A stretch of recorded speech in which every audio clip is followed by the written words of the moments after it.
आपका आपका अजय भाई ना आपको इस बात की गारंटी देता है कि मैं जो बताऊंगा ना टैक्स के पेपर में, अगर अच्छे से फॉलो कर लिया तो भाई 70+ मार्क्स आ जाएंगे। अकाउंट्स का रिव्यू देख लेना, अकाउंट्स के इंपॉर्टेंट क्वेश्चन की लिस्ट पब्लिक कर दी थी, लॉ की इंपॉर्टेंट क्वेश्चन की लिस्ट और सर्वाइवल लिस्ट पब्लिक कर दी थी। जाके खुद से एक बार चेक कर लेना, रिव्यू चेक कर लेना, आपको पता चल जाएगा कि जो सर्वाइवल लिस्ट 40-50 पेज की दी थी उससे लॉ में 60 मार्क्स आ गए। अकाउंट्स में मैंने गिनती के 30 क्वेश्चन दिए थे, उससे 60 मार्क्स आ गए। तो टैक्स पे भी भरोसा करो, भरोसा करो, भरोसा करो। जैसे अकाउंट्स में 60+ का टारगेट रखा था, लॉ में 60+ का टारगेट रखा था, उसी तरह से टैक्स में भी मैं पूरी मेहनत लगा के, पूरी जान लगा के आपके टैक्स में भी 60+ लेके आऊंगा। और आपका इस बार ग्रुप वन किसी भी हालत में मैं क्लियर करवा के रहूंगा।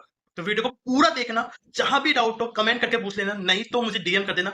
मेरा नंबर आपको स्क्रीन के ऊपर दिख ही रहा होगा, 9667100952 पे आराम से डीएम कर देना। मैं आपके सारे डाउट्स क्लियर कर दूंगा और इस बार टैक्स में आपके आएंगे इस बार 60 मार्क्स के बाद। हेलो दोस्तों, कैसे कैसे कैसे आप सब लोग जी? मैं बहुत बढ़िया, उम्मीद करता हूँ आप लोग भी बहुत ही ज्यादा बढ़िया होंगे। सबसे पहले लॉ का मैं रिव्यू देता हूँ। लॉ का पेपर 70% बच्चों को पेपर इजी लगा, 30% पेपर को टफ लगा। ये बच्चों का पॉइंट ऑफ व्यू था। मेरा पॉइंट ऑफ व्यू क्या है, मैं साफ साफ बोलता हूँ भैया, सीए के सारे एग्जाम्स ना जो हॉल में एग्जाम हॉल में दिए जाने वाले सारे पेपर, चाहे वो सीए का पेपर हो, चाहे सीएस का हो, चाहे सीएमए का हो, चाहे 10th का हो, 11th का, 12th का, वो हार्ड होता है। जिसको आसान लगा बहुत अच्छी बात, जिसको टफ लगा बहुत बढ़िया, कोई बात नहीं। कि आप सोच के फायदा नहीं। मेरे से पूछो कि भैया पेपर कैसा लगा, मैंने अब तक पेपर देखा ही नहीं। और अगर देख भी लूंगा तो भी मैं ये बोलता भाई पेपर टफ था। अकाउंट्स का भी बोलता टफ था, लॉ का भी बोलता टफ था। जिसको आसान लगा सुभान अल्लाह, और जिसको इजी लगा सुभान अल्लाह, बस जो है अपने तक रख। बट टीचर्स आएंगे, देखो लॉ का पेपर मेरी लिस्ट से आया, लिस्ट से आया, लिस्ट से आया, ऐसा बोलते हैं कि। पर मेरे लिए लॉ का पेपर, अकाउंट्स का पेपर, टैक्स का पेपर, सारे पेपर मेरे लिए टफ होते हैं, क्योंकि वो एग्जाम में दिए जाना पेपर सारा टफ होता है। मेरे से फिर भी पूछोगे, मैंने अभी तक लॉ का पेपर देखा नहीं, पर जितने बच्चों ने बताया उस हिसाब से पेपर 70% बच्चों के लिए इजी लगा, 30% पेपर हार्ड लगा। और कुछ कुछ क्वेश्चन बच्चों ने बताया कि ट्रिकी थे, बाकी कुछ कुछ क्वेश्चन बहुत आसान थे। तो वो बच्चों का पॉइंट ऑफ व्यू था। मेरा पॉइंट ऑफ व्यू ये था भाई पेपर टफ रहता है, टफ रहता है, टफ रहता है, हम सी एग्जाम देगा बीकॉम के नहीं दे रहे। ठीक है, इंपॉर्टेंट क्वेश्चन लिस्ट का रिव्यू बताता हूँ अपना। भैया लिस्ट पब्लिक है, एक बार खुद जाकर चेक कर लेना। आप बोलोगे तो मैं आपको वो लिस्ट का लिंक दे दूंगा, उसमें आप टाइमिंग डेट देख लेना मैंने कब पब्लिक करी थी, उसे एक बार रीचेक कर लेना, रीवेरीफाई कर लेना, आपको समझ में आ जाएगा कि हमारी लिस्ट से लॉ में भी, अकाउंट्स में भी 60+ आराम से। अकाउंट्स में तो जिस बच्चे ने अच्छे से लिस्ट करी थी उसने कहा भैया 80+ का आएगा, और जिसने लॉ की चीजें सॉल्व करी थी उसका 80+। जिसने लास्ट टाइम पे लास्ट मोमेंट पे करी थी उनको थोड़ा बहुत 60 मार्क्स 70 मार्क्स का लगा है। मतलब मेरे से पूछोगे तो 60 मार्क्स का हर बार मेरी इंपॉर्टेंट क्वेश्चन लिस्ट आता है, और इस बार भी आया था, और हर बार आएगा, और इस बार भी आएगा टैक्स में और बाकी पेपर में। ठीक है, अब स्टार्ट करते हैं आपके टीटी के, सॉरी टैक्स के एग्जाम सेटिंग में कि 1.5 डेज में आपको क्या करना है। ठीक है, तो मैं अपना कैमरा साइड कर देता हूँ, कैमरे से ज्यादा। हम्म तो सबसे पहले बात करते हैं डीटी की। हम सबसे पहले बात करते हैं डीटी की। तो डीटी में अगर आप जैसे देखें, सबसे पहले बात करते हैं डीटी की। तो डीटी में सबसे पहले बात करते हैं, टोटल आपका ये सिलेबस है जिसमें टोटल 9 चैप्टर्स है। ठीक है, इसको मैंने डिवाइड कैसे किया है, इसको मैंने कैसे डिवाइड किया है, हेड और non head. Head plus non head. Head मतलब salary, PGP, capital, other force, जिसे मैंने एच से डिनोट किया है। नॉन हेड बोले तो आपका basic concept, agent status, agriculture income, clubbing, setup, deduction, advance tax, return of income, इसके बारे में किया है। तो उसको मैंने कर दिया एनएच। तो जहाँ पे आपको एच दिख रहा है वो हेड चैप्टर है, जिसको एनएच दिख रहा है वो नॉन हेड चैप्टर है। टोटल क्वेश्चन कितने आपके मॉड्यूल में, टोटल आपके 239 या 240 क्वेश्चन मार्क कर लो, आपके इतने क्वेश्चन आपके मॉड्यूल। ठीक है, ये चीज थी। अब अगर पेपर फॉर्मेट की बात करूँ, एक्चुअल पेपर फॉर्मेट क्या होगा, पहला क्वेश्चन कंपल्सरी क्वेश्चन होता है, सबको पता है। बाकी क्वेश्चन नंबर 2, 3, 4, इन 3 क्वेश्चन में से कोई आपको 2 क्वेश्चन अटेम्प्ट करने होते हैं। पहले क्वेश्चन की वेटेज होती है 15 मार्क्स, बाकी सभी क्वेश्चन की होती है 5 5 5 5 5 5 5। हाँ, हो सकता है, हो सकता है, हो सकता है रेजन स्टेटस में 7 मार्क्स का पूछ ले और टीडीएस में 3 मार्क्स का पूछ ले, ऐसा भी हो सकता है। मतलब मैक्स टू मैक्स एक क्वेश्चन की वेटेज होगी 10 मार्क्स। अब वो 10 को 5-5 करके पूछ सकता है, 7 प्लस 3 करके पूछ सकता है, 3 प्लस 7 करके पूछ सकता है, 8 प्लस 2 मार्क्स का करके पूछता है, वो उसकी हेडेक है हमारी। ठीक है, लेकिन इन 3 क्वेश्चन में से आपको 2 क्वेश्चन अटेम्प्ट करने होते हैं, और पहला क्वेश्चन आपका कंपल्सरी। ठीक है, अगर एमसीक्यू की बात करें तो 15 मार्क्स का डीटी का आता है, 15 मार्क्स का जीएसटी का आता है। डीटी में क्या होता है, 3 से 4 क्वेश्चन आपको हेड से देखने को मिलेंगे, मतलब सैलरी से, पीजीपी से। एक केस स्टडी आ जाएगी सैलरी की, आता सोच की। ज्यादातर हाउस प्रॉपर्टी और अदर सोर्स से केस से पूछा, जितना मैंने देखा मुझे याद है। सैलरी या पीजीपी से पूछा ही नहीं, I think house property other source से केस पूछा है। और जो दूसरी केस स्टडीज होती है वो नॉन हेड से होगी, मतलब आपको कोई क्लबिंग का क्वेश्चन दे देंगे या डिडक्शन का क्वेश्चन दे देंगे, उसमें क्लबिंग का एक पॉइंट पूछ देंगे, डिडक्शन का पॉइंट पूछ देंगे, तो ऐसा होगा। मतलब 3 से 4 क्वेश्चन हेड बेस्ड, 3 से 4 क्वेश्चन नॉन हेड बेस्ड, और बाकी के 15 मार्क्स का आपका जीएसटी का होता है। थोड़ा और आगे बढ़ते हैं भैया, ये तो कोई भी बताता है, आप कुछ स्पेशल बताओ पाओ। अब दिक्कत क्या है, देखो सबको कसम खा के बोल रहा हूँ, सबको ना सैलरी में, पीजीबीपी में, कैपिटल गेन में, अदर सोर्स में दिक्कत होती है। लेकिन मैं कह रहा हूँ भाई, करके जाओ भी मत heads, फिर भी आप 50 में से 30 का आराम से अच्छे मार्क्स अटेम्प्ट करो। भैया कैसे कह रहे हो, कैसे कह रहे हो। लास्ट टाइम मुझे याद है एक बच्चे ने पूरा टाइम पीजीबी कैपिटल गेन में रिवाइज करना नहीं लगा। मैं कह रहा भाई करने की जरूरत ही नहीं है, सच में करने की जरूरत नहीं है। अब लोग कैसे कैसे कैसे आओ बताता हूँ। उस समय सेकंड का ए और बी, ये होता है अदर देन है, मतलब ये resident status, clubbing, agriculture income, PC concept, deduction से कुछ होता है। फोर्थ में अगेन वही non head other than head chapter, मतलब डिडक्शन, इन सबसे पूछेगा। मतलब आप लगा के चलो मिनिमम 10 मार्क्स ये हो गए। ठीक है, और 10 10 मार्क्स ये हो गए, मतलब 20 मार्क्स तो ये हो गए। बाकी 15 में से 7 मार्क्स का आप ये मान के चलो कि आप कर लोगे। उसमें देखो डिडक्शन का पार्ट होता है, टीडीएस वाला पॉइंट होता है, क्लबिंग का पॉइंट होता है, थोड़ा बहुत आपको सैलरी, पीजीपी, कैपिटल गेन आता है, तो आता है, थोड़ा बहुत वो कर दोगे। तो स्टेप मार्किंग करते-करते आपको आराम से 5 से 8 मार्क्स मिल जाते हैं, आराम से। टैक्स में ना स्टेप मार्किंग होती है, स्पेशली क्वेश्चन नंबर 1। बाकी क्वेश्चन में हो ना हो, लेकिन मिले ना मिले, ये क्वेश्चन नंबर में आपके हर एक स्टेप की मार्किंग होती है। बाकी में आप डिडक्शन है, वो 3 मार्क्स है, तो उसमें आंसर सही है या गलत है, उस पे मार्क्स मिलेंगे। लेकिन क्वेश्चन नंबर 1 में स्टेप मार्किंग होता है। अगर हमने हाउस प्रॉपर्टी का पॉइंट सही लिख दिया, सेट ऑफ का पॉइंट सही लिख दिया, या उसका जो वर्किंग नोट है वो ऐसे बना दिया, या अगर आपको सैलरी में सिर्फ एचआर क्लेम निकालना था, वो कर दिया, तो आराम से 5 से 8 मार्क्स आप लगा लो। एमसीक्यू में अगर मैं बात करूँ, एमसीक्यू में बात करूँ इन नॉन हेड चैप्टर्स की, तो 6 से 9 मार्क्स आप लगा के चलो। देखो 3 से 4 क्वेश्चन आते हैं, हर एक क्वेश्चन की वैल्यू 2 मार्क्स की, तो 3 से 4 क्वेश्चन, 6 से 9 मार्क्स, 8 मार्क्स, 10 मार्क्स, 10 मार्क्स तो नहीं होंगे, तो 7 से 8 मार्क्स के आप लगा के चलो।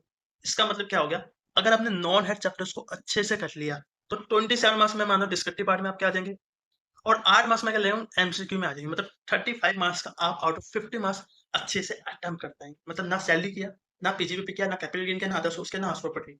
हाँ, बेसिक चीजें पता होनी चाहिए। देखो डिडक्शन का क्वेश्चन आएगा, तो एक बेसिक सैलरी की कैलकुलेशन दे देगा, भाई सैलरी कमीशन इसको ऐड करके फिर डिडक्शन की कैलकुलेशन लगा दो, या टीडीएस की कैलकुलेशन निकाल दो, वो बेसिक पता होना चाहिए। या क्लबिंग का क्वेश्चन आ गया, तो बेसिक सैलरी कैसे निकलती है, या बेसिक पीजीपी सैलरी कैसे निकलती है, या हाउस प्रॉपर्टी, वो बेसिक पता होना चाहिए।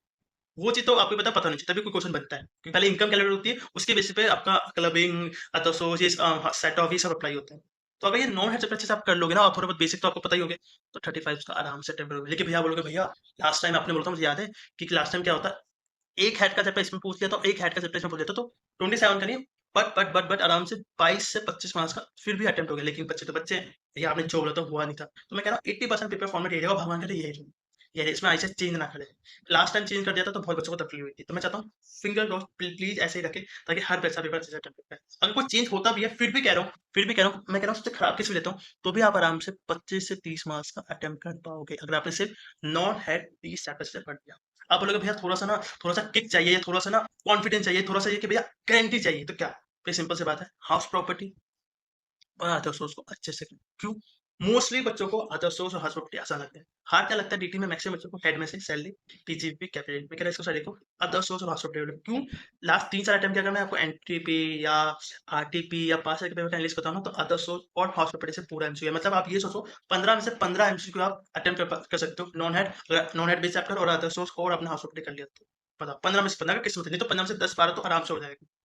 और साथ में अगर सैलरी का बेसिक, मतलब सैलरी कैपिटल जितना आपको आता है, मतलब सैलरी में आपको एचआर की कैलकुलेशन आती है, आपको पेंशन की आती है, आपको लीव एंगेजमेंट की आती है, या आपको ग्रेजुएटी की आती है, ये 4-5 आता है, कोई नहीं, बाकी नहीं आता, ये 4-5 कर लो।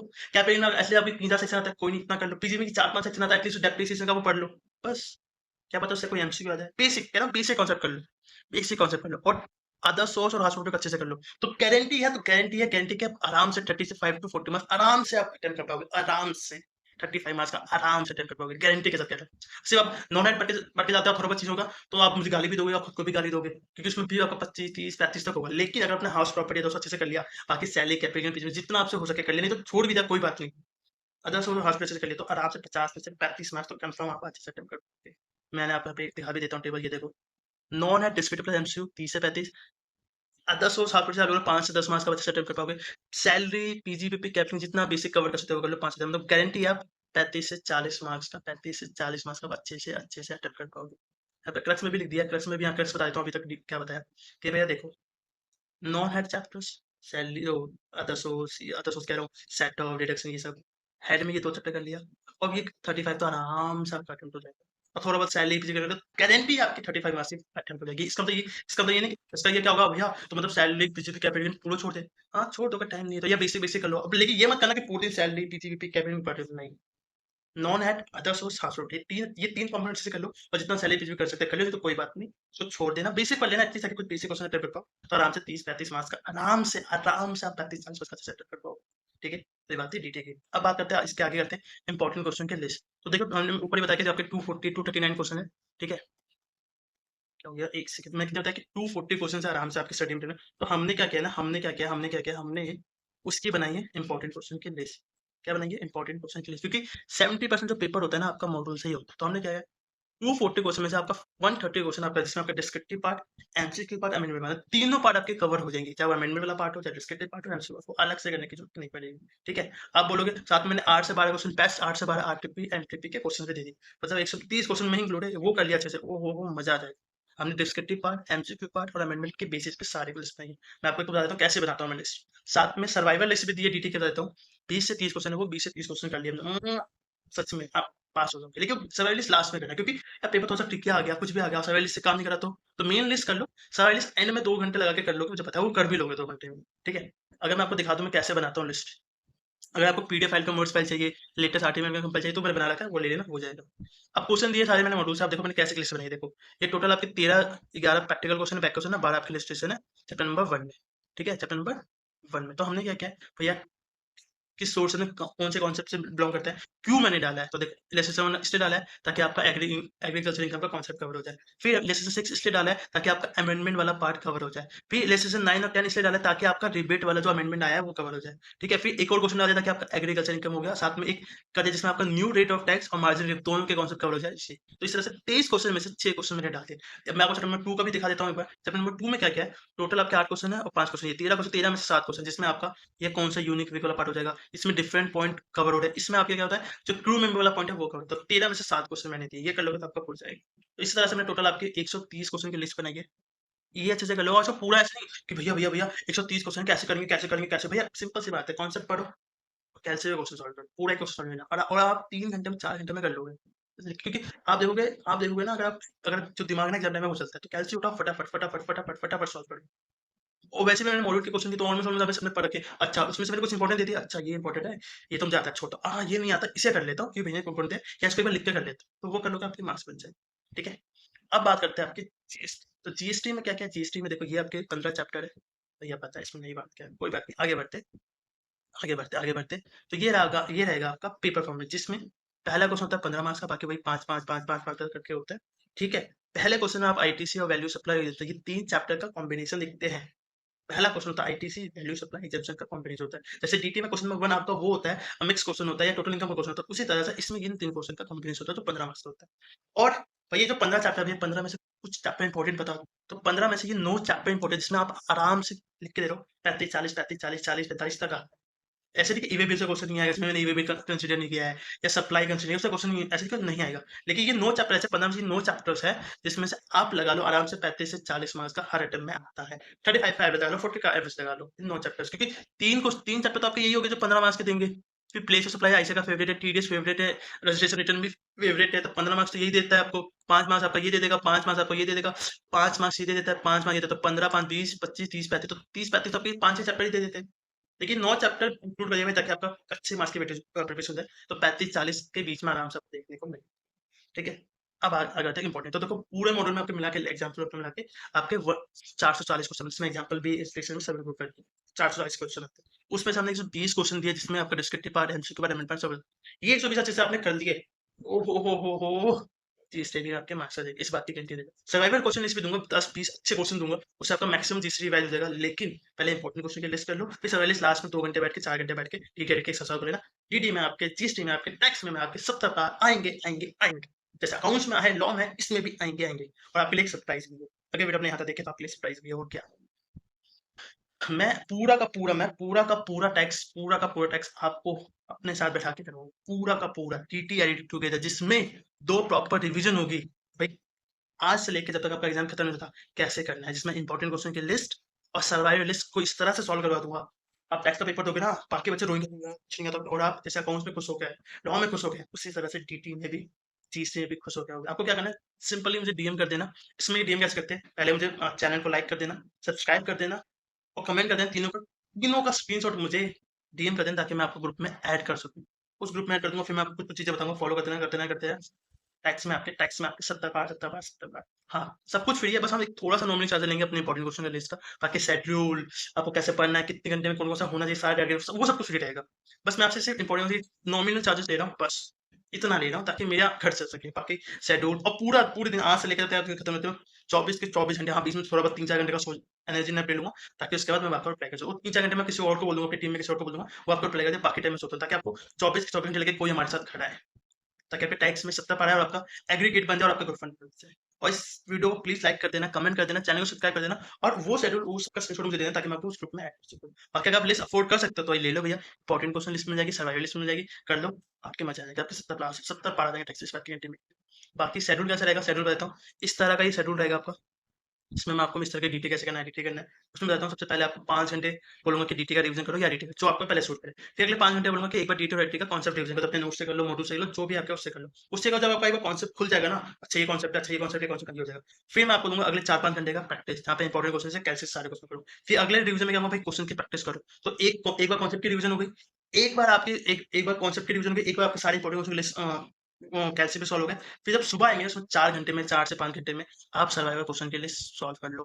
फिर जब आप डीटी का पेपर देने जाओगे ना, देखो कॉन्सेप्ट रिवीजन हो गया, सारे क्वेश्चंस हो गए, मॉड्यूल के सारे इंपॉर्टेंट क्वेश्चन के विद आपके कॉन्सेप्ट रिवीजन, विद आपके कैसे सारे हो गए, और थर्ड आपकी सर्वाइवल लिस्ट, मतलब 3 प्रॉपर रिवीजन। कोई ये करके नहीं दे सकता हूँ, मैं करके दूँगा। और 100 में से 100 मार्क्स की गारंटी नहीं दे रहा हूँ, 70 की नहीं, 80 की नहीं दे रहा हूँ, 90 नहीं दे रहा हूँ। 60 से 80 मार्क्स की अच्छी तरीके करूँगा, ताकि आप आराम से 50-60 आराम से ला पाओ। बाकी बच्चे पे डिपेंड करता है, बच्चा किस तरह से लेके आता है। बाकी 50-60 मेरी तरफ से, 10 से 15 मार्क्स आपकी तरफ से। ठीक है? जीएसटी को कैसे रिवाइज़ करेंगे, जीएसटी को कैसे करेंगे, ये अपन मैंने नंबर ऑर्डर लिखा ना, पहले आईटीसी का करो, फिर वैल्यू सप्लाई का करो, फिर आप एग्जाम्पशन को रिवाइज करो, फिर आप प्लेस सप्लाई का करो, फिर आप टीडीएस को, फिर रिटर्न को, इस तरह से आपको करते जाना, 1 2 3 4 5 6 7 ये इस तरह से ऑर्डर करोगे। डीटी में कैसे करना है, डीटी में कैसे करना है, डीटी में करना है, सबसे पहले आप other than acceptors, non acceptor को रिवाइज करो, फिर हाउस प्रॉपर्टी को, फिर अदर, और आपके पास टाइम बचे तो भाई अपनी जीडीपी सैलरी कैपिटल को भी रिवाइज कर लेना। ये था मेरी तरफ से। मेरे साथ जुड़े रहिए, मैं आपका टैक्स में ना भैया, टैक्स में मैं आपको लिख के दे रहा हूँ, लिख के दे रहा हूँ, लिख के दे रहा हूँ, लिख के दे रहा हूँ आपके टैक्स में ना भाई। 70 मैं दिन और अकाउंट पे भरोसा किया, लॉ में भरोसा किया, इस पे भरोसा किया। और कुछ नहीं करना। अगर आप लिस्ट अफोर्ड कर सकते हो तो पेमेंट कर देना, नहीं तो शेड्यूल जो है, जो मैं शेड्यूल दूँगा, जो टारगेट दूँगा, उसको अपने मॉड्यूल के बेसिस पे फॉलो करते रहना, अपने नोट्स के बेसिस पे फॉलो करते रहना। वो बिल्कुल फ्री ऑफ कॉस्ट है। वो मिलेगा कैसे? इस वीडियो को लाइक कर देना है, कमेंट कर देना है, चैनल सब्सक्राइब कर देना है। तीनों का स्क्रीनशॉट मुझे भेज देना। मैं आपको फिर ग्रुप में ऐड कर दूँगा, टारगेट्स को फॉलो करते रहना, फॉलो आप बोलोगे भैया, कि मैं थोड़ा लेट हो गया या मुझे वीडियो लेट मिली, तो कोई बात नहीं, मुझे बता देना भैया कि आपकी क्या-क्या प्रिपरेशन है। उस बेसिस पे मैं आपको भई ये चीज़ पहले फॉलो करो, ये बोलो, ताकि आप मेरे टाइम के साथ जुड़ जाओ। फिर आपके टैक्स में 70 पार। तो वीडियो पसंद आ ही गई है तो भैया लाइक कर दे, कमेंट कर दे, और चैनल को सब्सक्राइब कर दे। Thank you so much guys, इतना ही प्यार देते लेने के लिए। आपका इसका ग्रुप निकालूँगा, और ग्रुप 2 निकालूँगा, और आपका बहुत ग्रुप निकाल के आपको सीए फाइनेंस बनाने की गारंटी मिलेगी। Thank you so much guys. मैं बहुत ही जेन्युइनली बंदा हूँ, ऐसे कोई फेक चीज़ नहीं करता हूँ। जो चीज़ें पब्लिक है, मेरा व्हाट्सएप ग्रुप, मेरा टेलीग्राम सब ओपन है, आप बच्चों से, किसी भी बच्चे से पूछ सकते हो। कोई भी चीज़ फेक नहीं है, कुछ 2-4 नमूने हैं, उनके बाद यहाँ निकलेंगे, कभी और बात। Thank you so much guys, इतना ही प्यार देते रहिए। Thank you so much guys.